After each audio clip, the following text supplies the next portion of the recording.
formal education to be able to earn while they train, because you want them to keep fighting, keep training, keep focused, but is there a way of developing a course that can help them do that and also earn while they are doing that? Now here, as well as Jamie Moore, who's a former European champion, light middleweight, British and Irish champion, we have at the end Sam Hyde, a cruiserweight prospect. Just only had a couple of fights yet, but that tipped for big, big things. Just turned 21, Sam. So he's ideal for our course because he's starting off on his journey. We've got Nigel Travis as well from Moss Side 5 Boxing Club, who has seen it all as well, works very closely with Jamie as well, training professional fighters, as well as all the work he does in the community with kids in Moss Side. So again, perfectly placed to understand what we're trying to do. Now with Sam again, because he's just started out in his boxing career, what he's doing is he's just focused on training. He just wants to train, he wants to fight. So when we were talking to him about the idea of our boxing course, the last thing Sam wants to do is go back in the classroom. He just wants to box and wants to train, but he understands the need of having a bit of support and a bit of help. So with all the media skills that he's now learning, because he's doing Sky interviews, he's doing these interviews, he's got to deal with the press. That was one area that was quite interesting to him. But also, if he can get this qualification that will help him coach in schools, colleges, businesses, gyms, work as a personal trainer, that's stuff that he can do while he trains. He has a few hours spare each day, so that's stuff he can go out there, he can earn money and keep training, keep focused.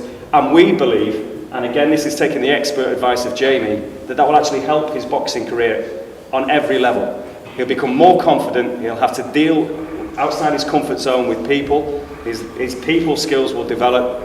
That will help. I would work closely with him. I'm a sports journalist by trade. I work closely with him in terms of making sure he understands how the media works and to get the most out of his own profile, how to self-promote. So these are all the areas that we've tried to deal with to put together a course that isn't time consuming, will get them a qualification and help a boxer to ultimately be better as a boxer and have that safety net of having a paid career outside of the ring as well, and something they can fall back on in times of injury and everything else, and when their careers come to an end, they'll be up and running. So they don't have to then retire and then the next morning think, what am I going to do? They know exactly what they're going to do because they would have been working for years in that industry or in various linked industries, because it's not about just going into one coaching room.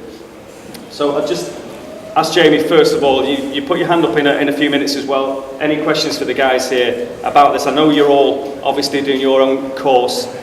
This is a different thing, but I want you to be aware that your college is leading the way here. This is the first time this course has been delivered, and Salford City College is right on board and helping us to do that.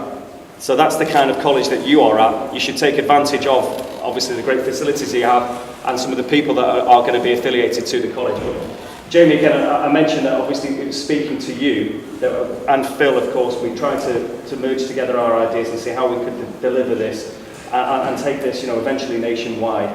I mean, the key areas that you could have done with that you mentioned to us. Well, the main thing is that I've been fortunate enough to, after I retired, I've got a gym with my manager where I already had facilities to be a personal trainer. So I've never done a personal training course in my life, but I just took on board everything that I've learned over the years from Kerry Kays, who's one of the best nutritionists in the world. He was my nutritionist and also my strength coach. So I took on board all the things that I've learned off him, and obviously everything from boxing. I took it into my own gym and used it to personal train people, but without any qualifications. So if somebody came into my gym and said, why are you telling them to do that? I could tell them why I was doing it because I've learned it all. But 90% of boxers wouldn't be able to explain to you why they do it. They just know that it gets you fit, or that's what they do to get fit. So I think the main thing what me and Don was talking about was, I'm lucky enough to have my own gym, but a lot of people aren't. So when they retire with nothing. We were saying they could do with some form of qualification, knowledge, to go to a gym, a fitness club, and say, can I come here and be a personal trainer and help people get fit and take on a job there? So, and there's other things, it can go on and on, but the main aspect was when a boxer first retires, you're lost, you don't really know what to do. And I was fortunate enough to have facilities where I could go to, and a lot of the guys aren't, so we're trying to help them do that. And Nigel, you obviously work in the community as well as professionally, so you kind of have a foot in both camps. Well, yeah, I've got a foot in both camps, and again, I'm fortunate, I'm blessed that I had and an organisation behind me who's supporting me to do the work that I'm doing. And I work with Jamie in the pro gym and the amateur gym. I've got 40 more camps, but I've got 40 in the community, helping people who haven't, who are not where you people are, where you, at your standard, kids who can't read or write. But we're trying to encourage them to get an education, because boxing is just a one-trick pony. You're either a boxer or you're not. So someone who Sam could have a bleak future if he doesn't consider something else. But because we hope he'll be successful in the professional game, he'll go on to bigger and better things. But if injuries are commonplace in our sport, and cuts and anything can happen. So what we're hoping is that if Sam doesn't, we think he will, but if he doesn't, he'll have something to fall back on in a future that can be pushed on to bigger and better things. That was one of the interesting things talking to you when we first started working together, when Sam is the first to sign up on this course. And he had reservations about it, naturally, because again, as I mentioned, he didn't want to go back to school. That was in his head. He didn't want to think that I'm going to have to sit down and do loads of writing every day and all that kind of stuff. And it took you, until you started doing it, you realised that it isn't going to impact on you. And again, you have that confidence because you are going to be a world champion. You're quite sure of that. But you had to understand, and I think you do now, don't you, that you need that safety net as you're going through your career. You always need a backup plan, and I didn't have one, so it's come at a perfect opportunity. And it's something I enjoy as well. This is leading me to a different kind of backup plan. I would be entered into sports, going into different gyms, training. So it's all a bonus, definitely. One of the key things as well, as I mentioned briefly before, is that we're hoping that it actually helps Sam as a boxer as well, because we don't want just this qualification to maybe help him coach and do training, whatever he wants to do, but by coaching and by holding his own sessions with young people, with people that are keen on boxing, that should actually help him technically. Why do you think that will actually help you pick up bits and pieces? You'll probably be a bit more aware of what you're doing. Actually, Amy picked some before. I just know stuff to get fit. I've just been in gyms, but I don't know the behind, the back route for it. We're doing this college course, you learn, why do we do that? Why do you go and run? If I'm a boxer, why do I go and run? Stuff like that.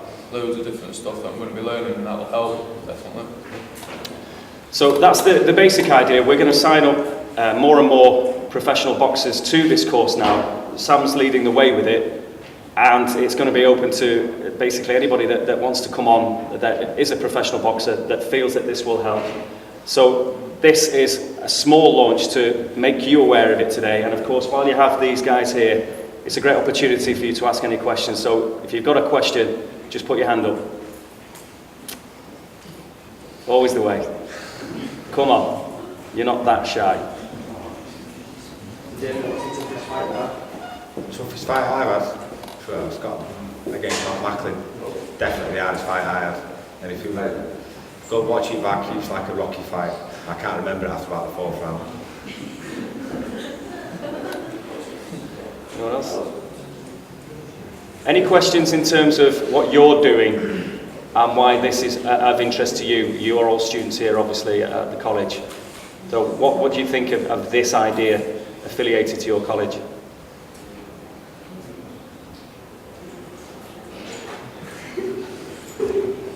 Anything else then? Yes? Sorry. How much did you weigh in the fight? That'd be telling. Go on, look at the card.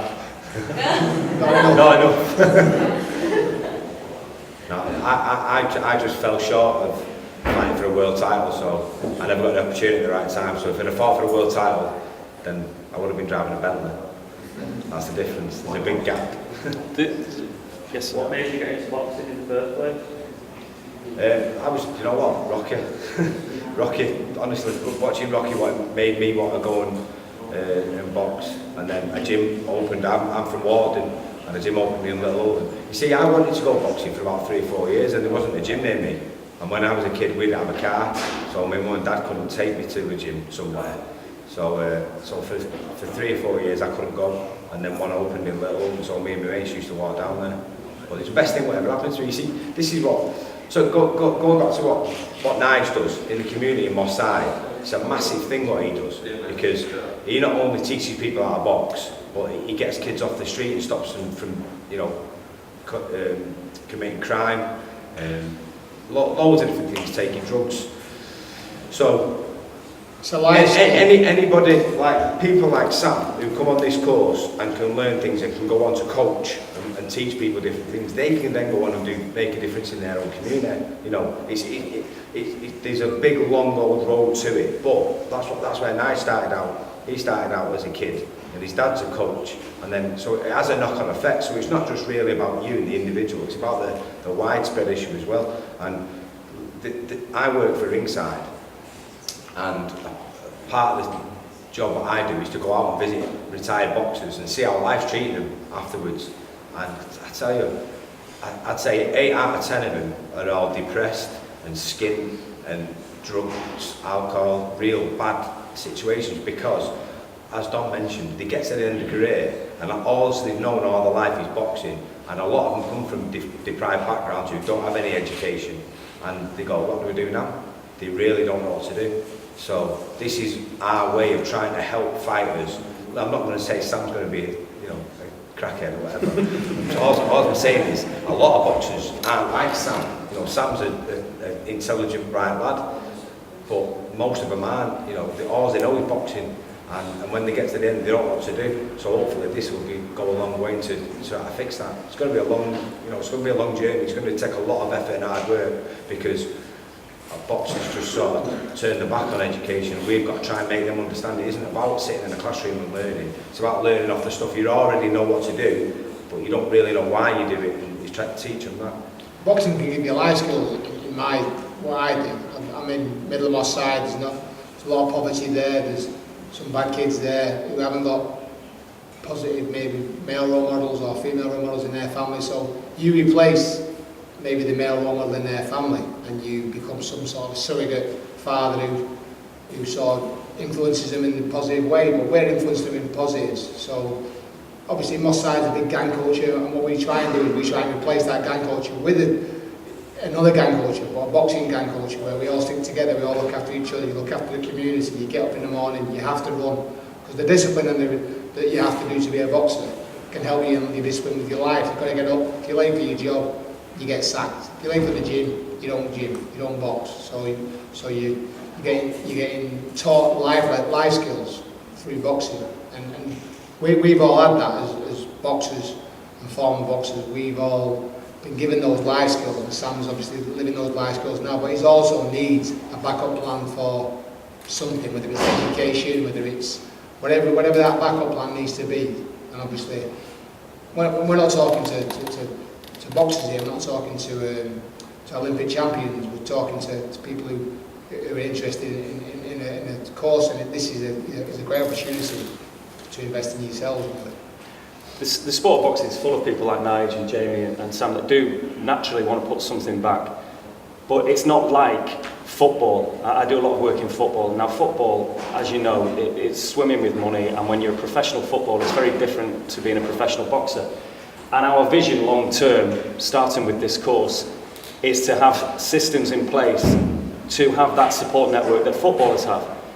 They have the Professional Football Association, so when footballers fall on hard times, they get that help. They get help from a body that are there to support them, even though most footballers earn fortune, or the top footballers earn a lot of money, and maybe don't necessarily need the support network. So long term, starting as we are, we have big ambitious plans to try and help boxers and boxing as a sport all the way through, to have that support network there, to help community coaches, to provide decent money for people to coach, and to keep it going, keep it sustainable. So it's not about Nige just doing it out of the good of his heart all the time. It should be a proper, well-paid career, because of the positive impact it has on communities. It's the kind of vocation that people should know that they can go into and get a decent wage out of as well. And we start with professional boxing because there isn't that support network there. The amateur game is quite different because the amateur system is different, but there isn't anything there for professional boxing, hence this new course. And on the amateur front, obviously there's a course being set by Colin Hayes here. I know that you had 6 weeks worth of interaction with a group there, and that's hopefully the start, something else, community based also here. That's that's my amateur side, but it's not just about earning money, it's about your life skills, and boxing can give you all sorts of stuff. It doesn't make bullies better bullies or tougher men. It makes men, real men. So that's how what we've been taught from our coaches, and we're teaching now to me and Jamie, especially to our kids. It's always fascinating as well but all the boxers have so much knowledge that they don't always realise they have. It's incredible the knowledge that they can pass on. Sorry. Sorry, I could just touch on it, thank you, for we've had 6 weeks of college running our course for our level 3 year 2 students, so they're in the last year of study. You've been using new techniques and new skills, and what actually could they, I know what they could take, but could you tell me what you think they could take away from learning such skills from the techniques of boxing, the discipline? I think discipline was the main thing we brought it in because it's something we've never had here at this centre before. What can you tell me about your discipline that's actually making so good? The way I look at that is boxing instilling discipline into people really goes back to a childhood thing. So if you ain't got discipline by the time you've got here, it isn't going to give you that. I think we've done that through boxing as well. We've actually known discipline, we've actually instilled that with our students through this 6 weeks, only 6 weeks. Well, and if you tell me that, then I think that's a good thing. But that probably goes to boxing's really tough for the start. So, and you learn quite quickly that if you don't do as you're told, you're going to get hurt. And not just hurt by getting punched on the chin, but physically it hurts as well. So if you're not doing it properly, you know, it's really tough. Nice just got in the ring there and he took someone in the pads. Was it you? When he made to do the 2, 4, 6, 8, 10. It's tough, isn't it? And that's just a little small tiny window of how tough it can be. And that only lasted, 30 seconds? And you're getting punched in the face for 3 minutes at a time. So, you know, I think from a discipline aspect, it probably can go right through, but we're talking, you know, getting kids who are in gangs and stuff off the streets and teaching them not to do it. But certainly as an adult or someone who's trying to learn how to sort of still do their own work or their essays, what they've got to do and stuff like that. Yeah, I'd say it can probably go as far as that as well. The discipline needed to take part in our sport is utmost. And obviously, I'm sure you mentioned watching Matthew Mattle and Jamie Moore. They walloped each other for 10 rounds. Walloped each other, absolutely destroyed each other, and then afterwards became lifelong friends. And that's quite a surreal experience to actually share this space, trying to take your opponent off his feet, and then afterwards you become friends. Me and Jamie spent years and years punching holes in each other because we were helping each other in our careers, bashing each other. But now, well, I won most of them, so it's okay. So, Does he look like he? So obviously, and that respect you have for your opponent, you know, and it's the discipline that has to be shown in a boxing club. You can't do your own thing, because if you do your own thing, as Jamie says, you get hurt. So the discipline needed to it, it's a life skill. So if you can do as you're told, and that's like doing yourself, what you're told at school, really, I suppose, it's the same analogy, but discipline is utmost. And if you haven't got it, then usually you fail. Jamie, you've obviously had some success and some achievements in boxing. You mentioned life skills there. What would you actually do that to, and what life skills did these guys learn from that you follow to reach the sort of successes that you've had? Do you know, I don't want to sound like an hard done to kid, but I wasn't, you know, so I didn't have anything when I was a kid, but I was brought up quite well. So considering what I had, I was brought up well. I had no education whatsoever. From my own fault. It wasn't through my parents' fault, it was my own fault. And so I have no qualifications whatsoever, but I work for Sky Sports. So I'm now an analyst on Sky, and part of that job is doing a lot of homework. So a lot of sort of going through, I have to study every single fight, what takes place on Sky, so or what I'm sort of calling on the night. And it takes hours. It takes hours and hours of researching fighters, studying, memorising it all. So that tells me that I had what it takes to to achieve stuff. So I'm not, I know I'm going to get a smart ass comment here, but I feel like I'm quite a bright person, but I haven't got any sort of education to back that up. But they obviously saw something in me on the interviews or whatever I was doing after my fights, which said to them, do you know what, he'd be alright doing this. So they gave me a chance, and luckily enough that I got a chance. So now, I'm not saying that everybody can do it, because it's difficult, but there is some people, like Sam, who give you that impression. You know, he's not your typical flat-nosed, I want to beat everyone up boxer, what everyone perceives to be. He's a bright kid, and hopefully he can gain some qualifications, and you never know where that leads on to. Do you know what I mean? Boxing's given me my life skills and given me my education, really, even though I could have done more.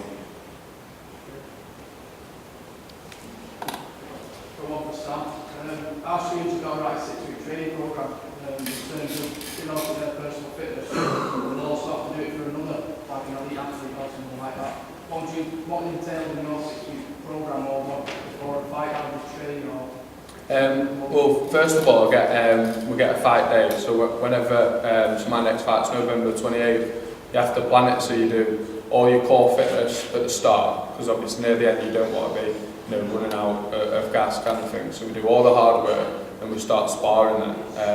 And then obviously these students may not be sparring, but stuff like punching the bag, instead of hitting them hard, you might do fast, more time and stuff, getting closer to the fight, tapering down, and then you have a week off before the fight. So 5 weeks training, 1 week wind down. So that week you do nothing. It depends. Each and every person's different. Some people might want to train. A few people I know, they like going on the treadmill, so it feels like they're doing something. I do nothing. The last week I don't want to do anything. If I've got a bit of weight to lose, I might go on a walk, but nothing. I just like chilling. But each their own kind of thing. Everybody's different. See now, just without trying to not you like think it. The difference there now is Sam can explain what he does and sort of the routine what he does, but not really in depth of why he does it. So he knows that he does his core stuff early on, and then he goes into his sparring, which is dead important, obviously for timing and stuff like that. But his fitness is already inbuilt, and then he has a week where he hardly does anything. But he doesn't really know why. He just doesn't like to do it. That's his personal preference. So this is what we need to educate fighters on what they do, what they excite them to do, why they do it. You know, and then the week wind down, tapering off. You know, everyone's different. So every individual boxers have to be treated differently. But there is a general thing what you should go to, and then you sort of tweak it yourself. But the last week wind down shouldn't really consist of nothing. It should consist of little short, sharp stuff, so you're not taking too much out of yourself. But that's the perfect example of why young professional boxers should go on this course. That's what our students are learning at the moment, so they need to know why, like I said,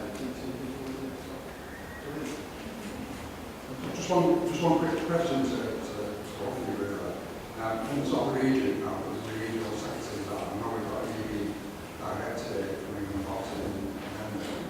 You talk about this as a fantastic initiative in terms of offering opportunity for professional boxers to get back in and develop a career at a later stage of their life.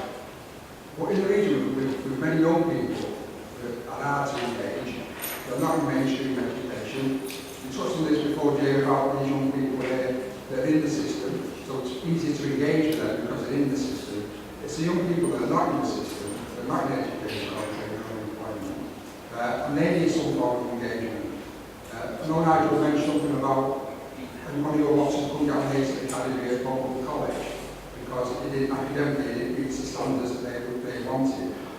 As a region, I'm really interested in how we can formulate a course that targets these young people, that gives them a direction, and someone like yourself as ambassador and role models. Do you feel that would be worthwhile? Would you get involved with that? Me personally, I think if you can get a facility, for instance like this, turn it into an amateur boxing gym, that's your gateway to getting kids into it as a boxer. So then,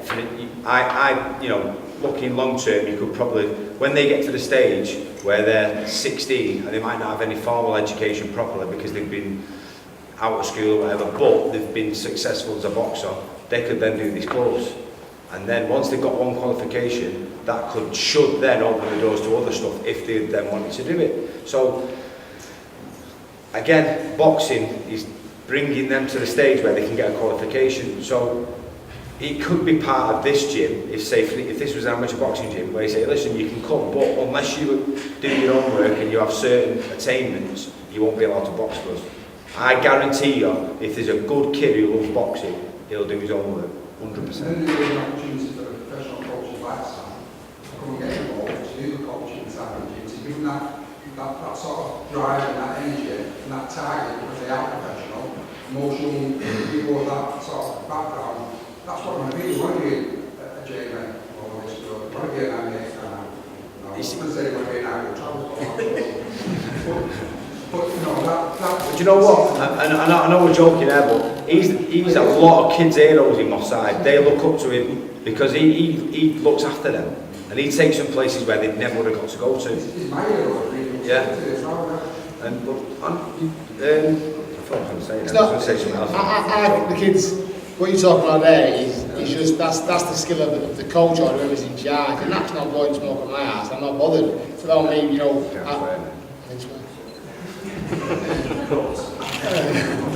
I didn't see, so the kids who, you know, luckily you've got you people here, you're not kids, you know, you young people, young men and women.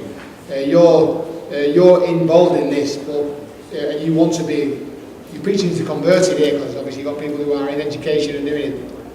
If I've got some of the kids who can't read or write, but if they're expelled from school or suspended from school, then they can't come to my gym. So all I'm doing is ratifying what mum and dad say at home. If you don't behave at home, then you're not going to the gym. The fact of the matter is, boxing is the hook for me and for us. Boxing kept me where I am today, and the reason that I am doing okay is because of boxing. Nothing else. Luckily, I've got a beautiful wife, I've got beautiful kids, I've got a fantastic family, but boxing kept me involved. If I hadn't had boxing, then I'd have been a tear away. Everyone's got a hard luck story. You know, Jamie, they had no money as kids. Everyone's got a hard luck story. No one's got a worse one. Doesn't matter. Doesn't matter what the hard luck story is. Boxing's kept me the person I am and made me here today to do it. Otherwise, I might have been not here in one way or shape or form, whether it's prison, dead or whatever. But every boxer that I know has got that hard luck story. But you need to turn that into a positive. No one. I might have had more money than Jamie. It doesn't make us any different, or vice versa, or Sam. Boxing is the hook that's kept us involved, and it's hopefully going to push us all, and anybody who's involved in it to the next level. Any more questions? Sam's got to get off to do some sparring for his next fight. So any more questions before we let the guys go? No? Is everyone happy? Right, well, thanks very much indeed for your attention.